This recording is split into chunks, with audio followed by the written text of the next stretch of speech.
जो हमारे पास विद्या अध्ययन के लिए वैरागी शिवाय जैन ग्राम पुरखास सोनीपत के पास पड़ता है, हरियाणा में, वहाँ का वो बालक है हमारे पास शिवाय जैन, जिसके अंदर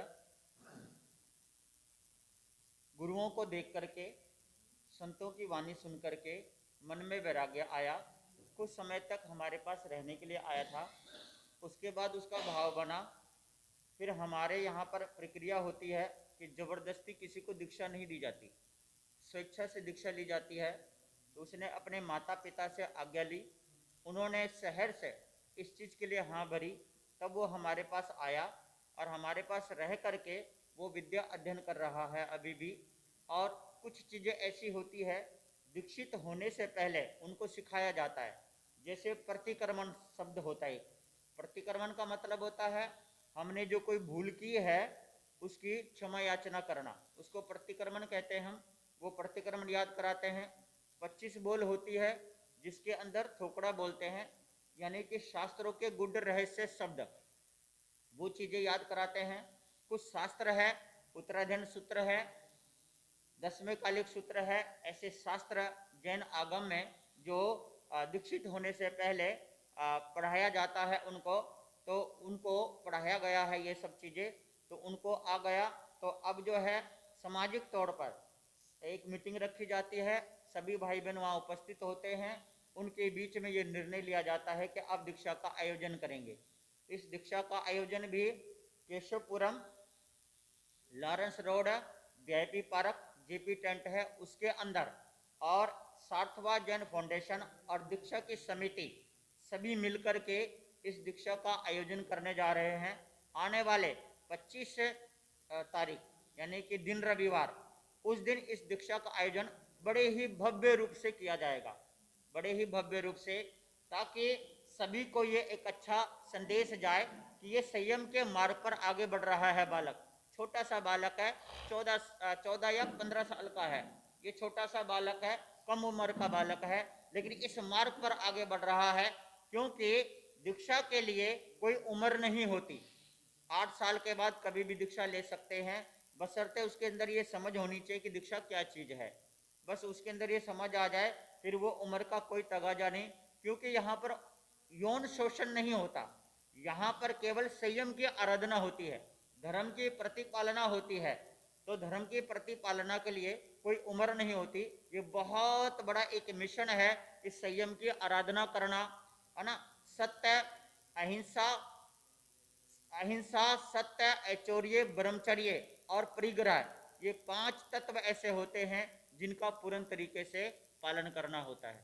महाराज जी, अभी स्वामी गौतम बुद्ध, उन्होंने सबने अपना त्याग करके दीक्षा में के उसमें आए और बाद में उनकी मोक्ष प्राप्ति हुई। तो शिवेन जैन जो दे रहे हैं मोक्ष, तो उनके क्या विचार आए जो वो जैन मुनि के पद पे चल रहे हैं? विचार यह है कि उन्होंने उसने ये देखा कि भाई संसार क्या है और संयम क्या है। दो चीज़ें होती है, गृहस्थी और साधु जीवन। दो ही जीवन होते हैं इंसान के, या तो गृहस्थ जीवन में जाए या साधु जीवन में जाए। इन दोनों जीवन को परखा जाता है कि भाई कौन सा जीवन अच्छा है, साधु जीवन या गृहस्थ जीवन। दोनों के अंदर ही कहीं न कहीं नियम का पालन करना होता है।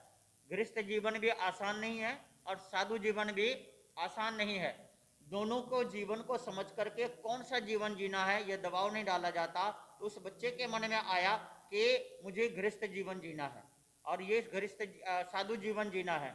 उसके मन में आया कि साधु जीवन जीना है, गृहस्थ जीवन नहीं जीना है। तो इसी वजह से साधु के मार्ग पर यह आगे बढ़ रहा है। अभी जो दीक्षा लेंगे ये दिगंबर उससे लेंगे या श्वेतांबर? श्वेतांबर उससे लेंगे।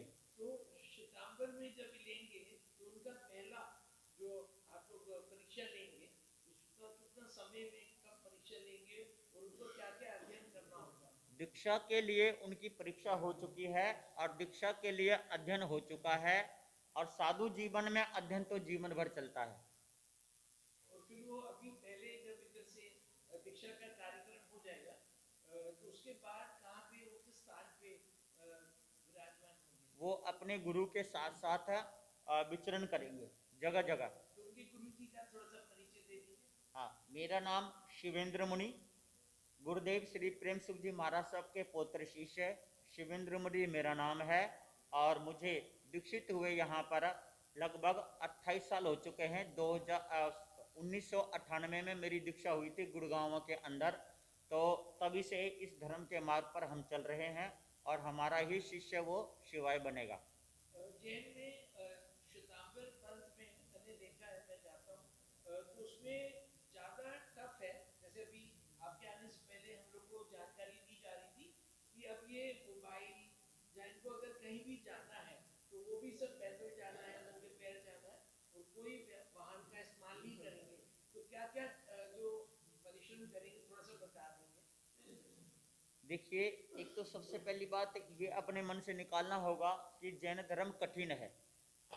जैन धर्म जैसा आसान कुछ भी नहीं है संसार में। ये एक धर्म जो है नेचुरल चीज है। नेचुरलीपैथी जैसे बोलते हैं कि नेचुरल चीज है ये।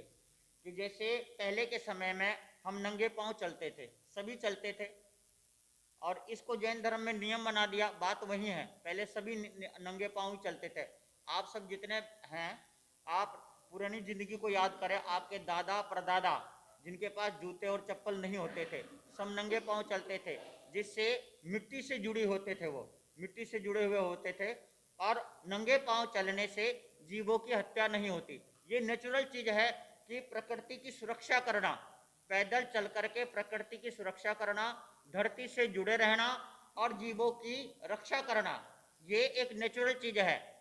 इसके साथ साथ सर्दी और गर्मी सहना, ये भी एक नेचुरल चीज है। जैसे आज के समय में हमारे किसान भाई रात को 2-2 बजे तक, 3-3 बजे तक खेतों में जाकर के नंगे पांव, है ना, घुटने तक पानी में रह करके वो खेतों की सिंचाई करते हैं, तब जाके हमें अन्न और भोजन खाने को मिलता है।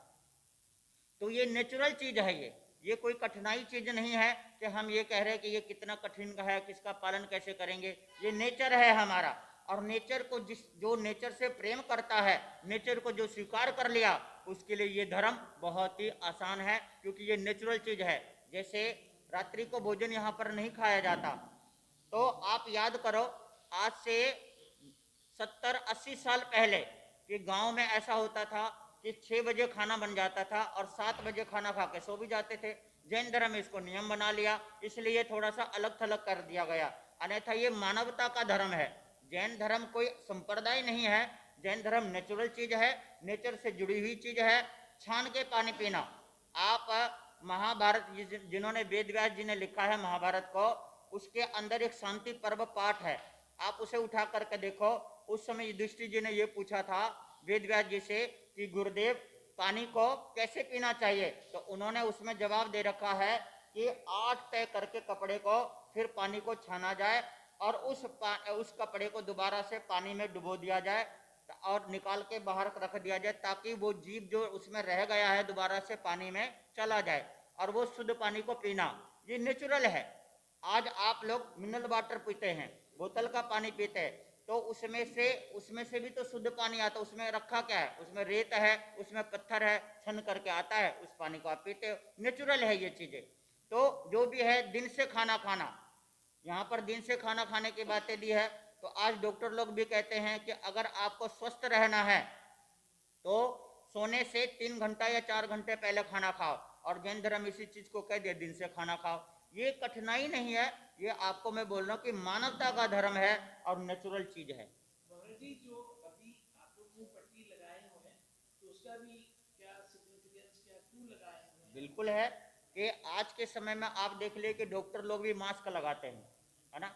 वो इसलिए है कि जैसे हम कोई धार्मिक पुस्तक पढ़ते हैं तो हमारा थूक या हमारा भाव वहां पर नहीं जाना चाहिए। डॉक्टर लोग भी कई बार कहते हैं कि भाई हाथ लगा के बातें करो, आप लोग भी कहते हैं, ये मानवता, मैं फिर से कह रहा हूँ कि ये नेचुरल चीज है। मुख वस्त्रिका लगाना, जीवों की हत्या नहीं हो इससे, क्योंकि हमारे मुख से गर्म हवा निकलती है, बाहर ठंडी हवा होती है, और ठंडी हवा में जीव होते हैं, वो जीव ना मरे इस वजह से भी। और हमारे थूक से सामने वाले का अपमान न हो, धार्मिक पुस्तक का अपमान ना हो, किसी व्यक्ति विशेष का ना हो, और भगवान को हम प्रणाम करते तो उनका अपमान ना हो, और अहिंसा का पालन हो, और इस एक अलग से पहचान हो, इसलिए मुख वस्त्रिका लगाई जाती है। और ये सफ़ेद होता है, और सफ़ेद होने का मतलब होता है कि जिस तरीके से मुख वस्त्र का आपकी सफ़ेद है, उसी तरीके से आपका मन भी साफ सुथरा होना चाहिए। दूसरा महाराज आहार के बारे में थोड़ा बताएंगे, क्योंकि जो मुनि महाराज जो दीक्षा ले रहे हैं तो वो घर घर में जाएंगे और वहां से वो दीक्षा लेंगे, तो उसका क्या सिस्टम बनता है रोज दिनचर्या? इस जैन धर्म को माधुकरी धर्म भी बताया है, मधुकर। जैसे भवरा भवरा थोड़े थोड़े फूलों में जा करके थोड़े थोड़े मकरंद लेता है, तो ऐसे ही हमारे अंदर ये दिया गया है कि निमंत्रण लेकर के मेहमान की तरह किसी भी घर में भोजन नहीं करना, इसलिए कि घर के सदस्य बनकर के भोजन करना। जैन साधु का मतलब घर के सदस्य बनकर के, एक घर छोड़ा तो सारा घर ही अपना है, सबके बारे में सोचना। तो इस वजह से यहाँ पर एक गोचरी शब्द दिया है। जैसे गौ, गो चरी, गौ माता जैसे चरते है ना, ये एक जगह से घास जैसे खाती है तो ऊपर ऊपर से काटती है ना, और एक होता गदाचरी, वो जड़ से उखाड़ लेती है। तो गौ माता जैसे चरती है ना, इसी तरीके से किसी से एक रोटी, किसी से आधी रोटी, किसी से 2 रोटी, किसी से दूध ले लिया, किसी से सब्जी ले लिया, हमारी भी पूर्ति हो जाती है और उनकी भी पूर्ति हो जाती है। और जिसको कबीर जी ने सामान्य भाषा में कहा है कि साईं इतना दीजिए जामे कुटुंब समाए, और मैं भी भूखा ना रहूं, साधु भी भूखा ना जाए, यानी कि हमारी भी पूर्ति हो जाती है और किसी गृहस्थ परिवार को जरा सा भी कष्ट नहीं होता। इस वजह से अनेक घरों से आहार पानी लेकर के हम अपनी पेट की पूर्ति करते हैं। एक जो है जैन धर्म में जो जमाखंड है, उसके बारे में थोड़ा सा ज्ञान देंगे सबको कि कैसे क्या क्या चीज नहीं खा रहे और क्या खा रहे। जमीकंद इसलिए थोड़ा सा यहाँ पर प्रेज किया जाता है कि जमीन में जो जीव होते हैं, जैसे आलू लगा लो, गाजर लगा लो, तो इसमें यह कहा गया है कि 1 तुरपाई वाली सुई लो और एक आलू या गाजर के अंदर उसको डालो, तो जितनी जगह वो घेरेगी ना, उतनी ही जगह में अनेक पिंड होते हैं, अनेक पिंड में अनेक गांव होते हैं और अनेक जीव होते हैं, यानी कि एक आलू में, गाजर में अनंत जीव होते हैं। इस वजह से मना करते हैं कि जीवों की हिंसा से कम बचा जाए और ऐसे भोजन किया जाए मतलब किसी जीव को कष्ट ना हो, इस वजह से उसका ध्यान रखा जाता है।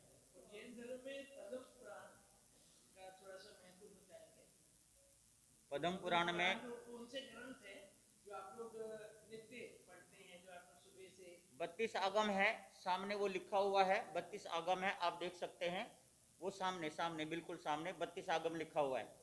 32 आगम है, उन शास्त्रों का अध्ययन करते हैं। और हमारे यहाँ पर ऐसा नहीं है कि ये 32 आगम जैन धर्म का लिखा हुआ तो यही पढ़ेंगे, रामायण भी पढ़ते हैं, गीता भी पढ़ते हैं, महाभारत भी पढ़ते हैं, है ना, और त्रिपिटक यानी कि बौद्ध धर्म के ग्रंथ भी पढ़ते हैं, सिख धर्म के 10 गुरु के ग्रंथ हैं वो भी पढ़ते हैं, और जैन धर्म के भी पढ़ते हैं। यहाँ पर आपको बताया ना, जिस तरीके से आहार पानी थोड़ा थोड़ा सब जगह से लेते हैं, तो इसी तरीके से सब जगह से गुणों का धारण किया जाता है। जैन धर्म गुण पूजक है, व्यक्ति पूजक नहीं है।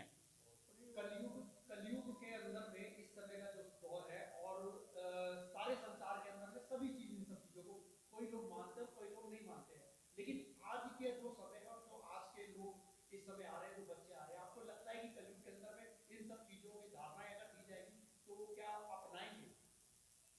बच्चों को अंदर सहज भाव से अगर संस्कार और संस्कृति की तरफ उनका मुख मोड़ दिया जाए तो जीवन में कभी कोई समस्या नहीं आएगी।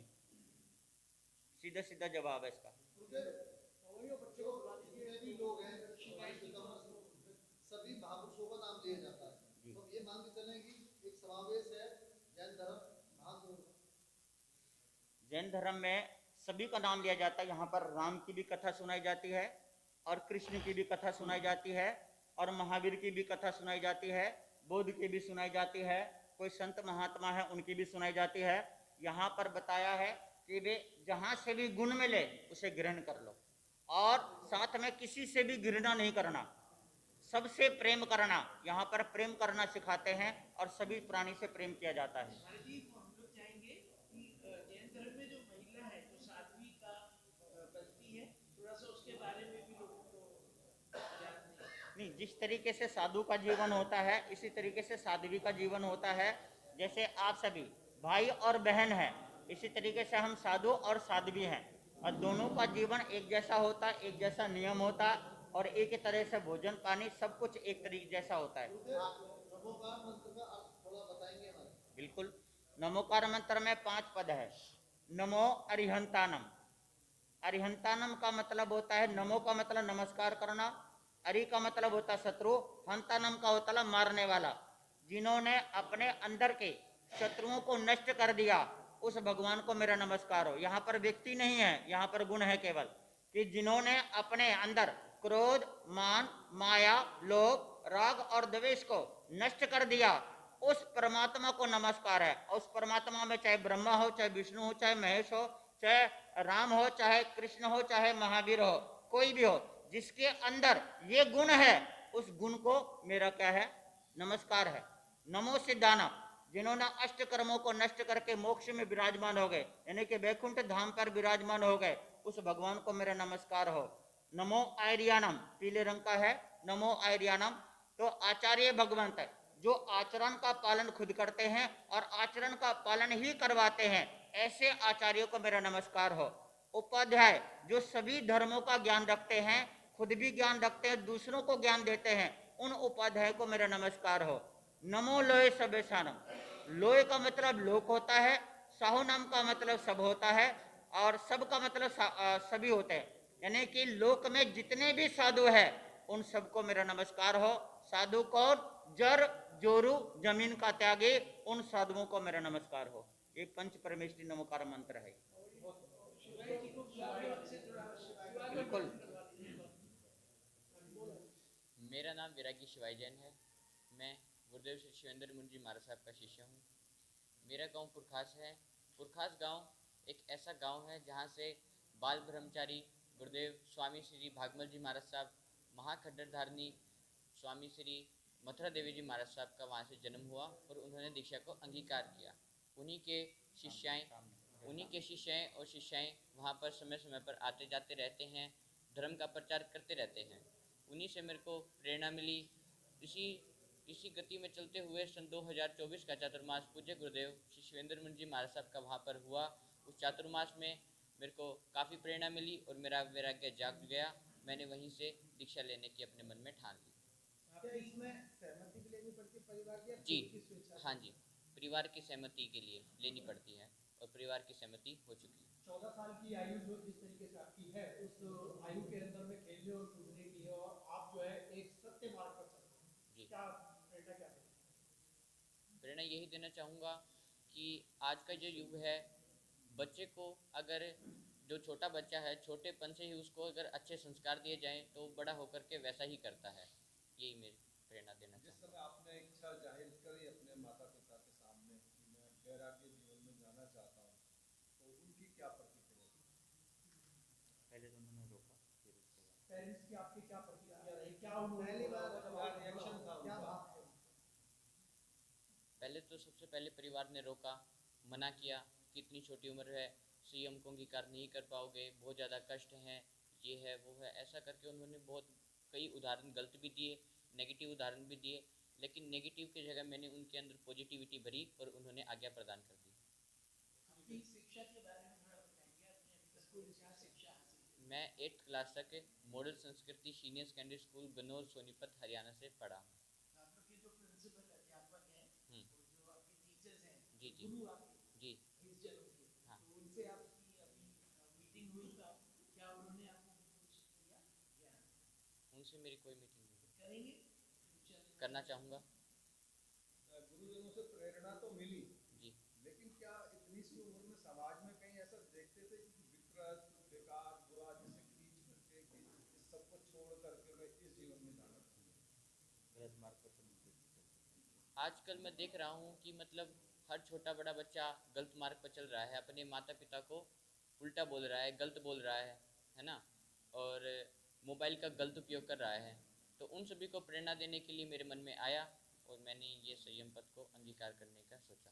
आगे क्या आप अपनी शिक्षा जिस तरीके से पढ़ाई होती है, जो आपने बताया कि 8th क्लास तक है, इससे ऊपर की शिक्षा भी आप लेना चाहेंगे? जी बिल्कुल। इसके आगे की तैयारी? आगे की तैयारी संतों की पढ़ाई ऑनलाइन माध्यम से होती है, तो वैसा मैं जी ऐसा मैं करना चाहूँगा। एक चीज़ और अलग से मतलब प्रचार करेंगे कि आने वाले 8 तारीख को, जो 8 तारीख आ रही है अभी, आने वाले 8 तारीख को जो कुंडलिनी जागृत होती है और सप्त चक्र होते हैं, उसका यहाँ पर एक कैंप लगने वाला है 8 तारीख को।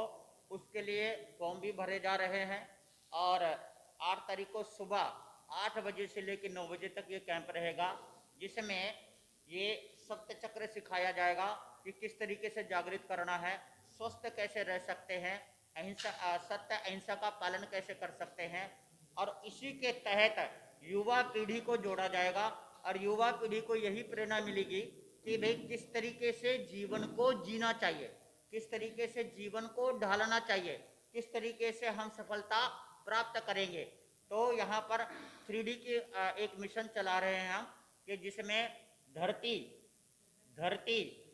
देश और धरती देह और देश, 3 चीजें हो गई। पहले धरती, फिर देह और फिर देश, यानी कि सबसे पहले धरती से जुड़े, धरती से जो व्यक्ति जुड़ा होगा या धरती से जो व्यक्ति प्रेम करेगा वो धरती की रक्षा भी करेगा, है ना, उसकी तरफ तैनात रहेगा वो। और देह, यानी कि देह अगर हमारा मजबूत रहेगा, यानी कि पाश्चात्य फास्ट फूड नहीं खाएगा, चाइनीज भोजन नहीं खाएगा, इन चीज़ों से वो दूर रहेंगे, फोन से दूर रहेंगे, भोजन इत्यादि जो सात्विक भोजन है उस भोजन को करेंगे तो उसका देह सही रहेगा, क्योंकि देह सही रहेगा तभी देश से प्रेम कर पाएगा और देश के बारे में वो सोच पाएगा।